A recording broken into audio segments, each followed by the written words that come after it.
후에 다른 천사가 하늘에서 내려오는 것을 보니 큰 권세를 가졌는데 그의 영광으로 땅이 환하여지더라. 힘찬 음성으로 외쳐 이르되 무너졌도다 무너졌도다 큰 성 바벨론이여, 귀신의 처소와 각종 더러운 영이 모이는 것과 각종 더럽고 가증한 새들이 모이는 곳이 되었도다.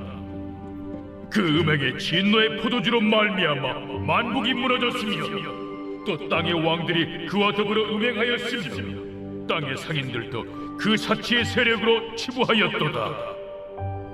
또 내가 들으니 하늘로부터 다른 음성이 나서 이르되 내 백성아, 거기서 나와 그의 죄에 참여하지 말고 그가 받을 재앙들을 받지 말라. 그의 죄는 하늘에 사무쳤으며 하나님은 그의 불의한 일을 기억하신지라.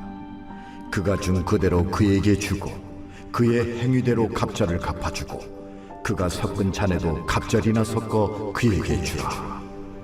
그가 얼마나 자기를 영화롭게 하였으며 사치하였든지 그만큼 고통과 애통함으로 갚아주라. 그가 마음에 말하기를 나는 여호왕으로 앉은 자요 과부가 아니라 결탄코 애통함을 당하지 아니하리라 하니, 그러므로 하루 동안에 그 재앙들이 이르리니 곧 사망과 애통함과 흉년이라. 그가 또한 불에 살라지리니 그를 심판하시는 주 하나님은 강하신 자이심이라. 할렐루야. 우리를 사랑하시되 끝까지 사랑하시는 하나님이 이 땅을 살아가는 최고의 지혜 하나님의 말씀을 통해 우리를 바른 길로 인도해 주실 줄로 믿습니다.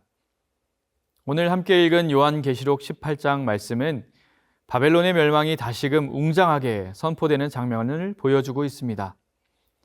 앞서 17장에서 우리는 바벨론의 상징적인 의미, 곧 하나님을 적대하는 세력이 결국 하나님의 심판 앞에 무너질 것을 보았습니다.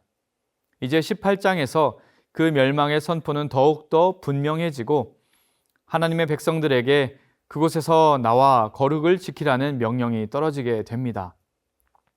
이 말씀을 통해 우리는 오늘도 세상의 권세를 자기 것인 양 쥐고 흔드는 바벨론적인 가치관으로부터 우리가 분리되어야 할 것을, 그 필요성을 깨닫고 거룩한 삶을 통해서 하나님의 나라를 소망하는 믿음의 결단이 있어야 할 것입니다.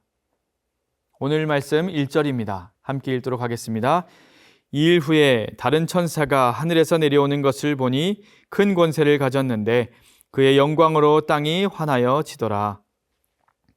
이 일 후에라는 표현은 앞서 바벨론의 멸망에 관한 예언이 이제 본격적으로 이루어지는 장면이라는 것을 시사하고 있습니다. 이 천사는 세상의 거짓 권세가 아닌 참된 큰 권세를 가지고 내려오며 그 영광으로 땅이 환해집니다. 이는 하나님의 절대적인 주권을 담은 심판의 메시지가 분명하고 권위 있게 이루어질 것을 보여주고 있는 것입니다. 사람이 아닌 천사의 등장과 광채는 하나님의 진리와 심판이 인간의 노력으로는 결코 이룰 수 없는 오직 하나님의 권능 안에 이루어지는 일이라는 것을 상기시킵니다. 바로 이어서 2절과 3절의 말씀을 함께 보시겠습니다. 힘찬 음성으로 외쳐 이르되 무너졌도다 무너졌도다 큰 성 바벨론이여, 귀신의 처소와 각종 더러운 영이 모이는 곳과 각종 더럽고 가증한 새들이 모이는 곳이 되었도다. 그 음행의 진노에 포도주로 말미암아 만국이 무너졌으며 또 땅의 왕들이 그와 더불어 음행하였으며 땅의 상인들도 그 사치의 세력으로 치부하였도다 하더라. 천사는 무너졌도다 라는 표현을 2번이나 반복합니다. 이는 바벨론의 멸망이 확실하고 또 돌이킬 수 없다는 것을 강조하고 있는 말씀입니다. 바벨론은 단순한 도시가 아니라 하나님을 대적하고 세상을 타락시키는 모든 구조와 문화의 총체적인 상징을 보여주고 있습니다. 여기에는 정치, 권력, 또 경제적인 부패, 음행과 우상 숭배가 다 뒤섞여 있습니다. 만국이 바벨론의 부정한 그 포도주에 취해서 영적인 음행을 범하였고 그 결과로 하나님의 심판을 피할 수 없게 되었습니다. 현대에도 우리는 물질 만능주의, 쾌락주의, 또 타락한 문화 등 바벨론적 가치관에 도취되기가 참 쉽습니다. 그러나 하나님의 기준에서는 그러한 체제가 반드시 붕괴되게 되어 있습니다. 성도는 이 사실을 기억하고 세상의 달콤한 유혹에 현혹되지 않아야 합니다. 현재의 즐거움에 시선과 마음을 빼앗기는 것이 아니라 마지막에 승리하는 자리가 어디인지, 마지막 승리하는 자가 누구의 곁인지 말씀을 통해 깨달아야 합니다. 참된 권세, 천사와 함께 오는 그 큰 권세의 편에 설 줄 아는 믿음과 지혜가 저와 여러분의 여정 가운데 충만하기를 주님 안에서 축복합니다. 4절의 말씀입니다. 또 내가 들으니 하늘로부터 다른 음성이 나서 이르되 내 백성아 거기서 나와 그의 죄에 참여하지 말고 그가 받을 재앙들을 받지 말라. 이 구절에서 하나님의 직접적인 음성이 들립니다. 내 백성들아 라고 호명하며 하나님의 백성에게 바벨론을 떠나라고 명령합니다. 이는 단지 물리적인 도시를 떠나는 것을 넘어서 바벨론적 사고방식과 삶의 태도, 가치관을 철저히 거부하고 분리하라는 것입니다.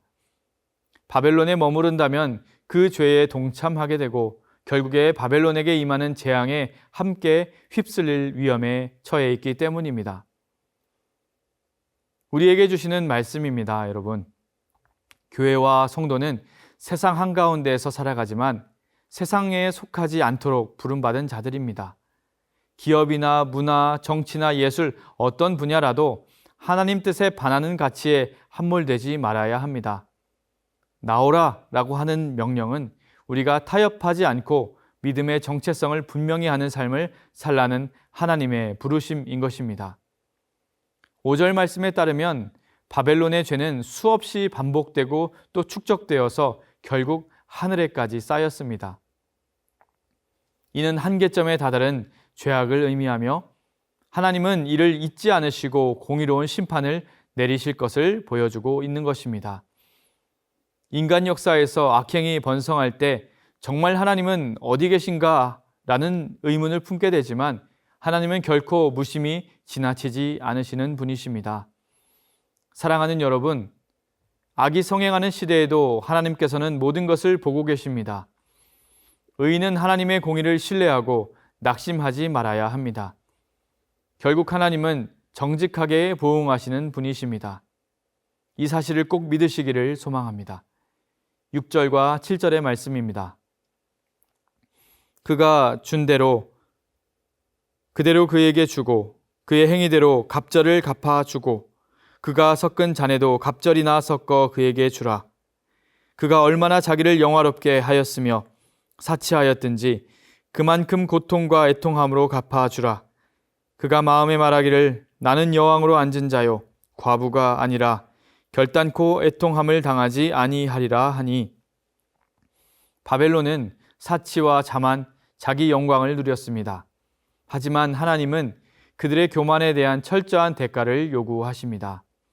갑절이나 갚아주라. 이 표현은 단순히 2배라는 계산적인 의미가 아니라 완전한 공의의 회복을 상징하고 있는 것입니다. 인간이 자기 힘으로 누리던 영광이 하나님 앞에서 아무 소용이 없음을 보여주며 악행의 결과는 반드시 자기 자신에게 돌아오게 되어 있다는 것을 보여주고 있는 말씀입니다. 오늘 이 땅을 살아가는 교만과 탐욕에 젖은 수많은 이들에게 이 말씀은 경고로 울려 퍼지고 있습니다. 그리고 가랑비에 옷이 젖듯이 유혹되어서 그 자리에 서지 않도록 저희에게 주시는 하나님의 말씀이기도 합니다. 믿음의 자녀들인 저와 여러분은 우리의 시선을 늘 하나님과 그 말씀에 집중하여서 겸손히 그 말씀에 순종하고 섬기며 살아야 할 줄로 믿습니다. 마지막 8절의 말씀입니다. 그러므로 하루 동안에 그 재앙들이 이르리니 곧 사망과 애통함과 흉년이라. 그가 또 불에 살라지리니 그를 심판하시는 주 하나님은 강하신 자이심이라. 바벨론의 멸망 속도가 어떻습니까? 신속하며 결정적입니다. 하루 동안이라는 그 표현은 심판이 갑작스럽고 돌이킬 수 없게 임한다는 사실을 강조하고 있습니다. 불에 타서 사라지는 바벨론의 이 이미지는 불가항력적인 하나님의 능력을 보여주고 있는 것이지요. 어느 누구도 어떤 세력도 하나님의 심판 앞에 당당히 서지 못합니다. 역사상 가장 강력한 제국도 하루아침에 몰락할 수 있음을 저와 여러분은 기억해야 합니다. 의지할 것은 오직 하나님 한 분뿐이며 그분의 나라만이 영원하다는 것입니다. 그렇기에 우리는 오늘 우리가 의지하는 것이 세상의 것인지 하나님의 것인지를 잘 분별하며 돌아보아야 합니다. 사랑하는 여러분, 오늘 말씀을 통해 하나님께서 우리 마음 가운데 새기길 원하는 메시지가 무엇일까요? 우리는 오늘 말씀을 통해 이것을 꼭 기억해야 합니다. 먼저는 악의 체제는 반드시 무너진다는 것입니다. 세상이 영원히 굳건해 보이는 바벨론적인 권력일지라도 하나님의 심판날이 오면 순식간에 무너집니다. 둘째는 하나님의 백성은 분리된 삶을 살아야 한다는 것입니다. 하나님은 우리에게 그곳에서 나오라 이렇게 명령하십니다. 세상에 물들지 않고 영적인 순결을 지키며 살라는 하나님의 부르심에 응답하시길 바랍니다. 마지막 세 번째는 하나님의 공의와 그 크신 능력을 신뢰하라는 것입니다.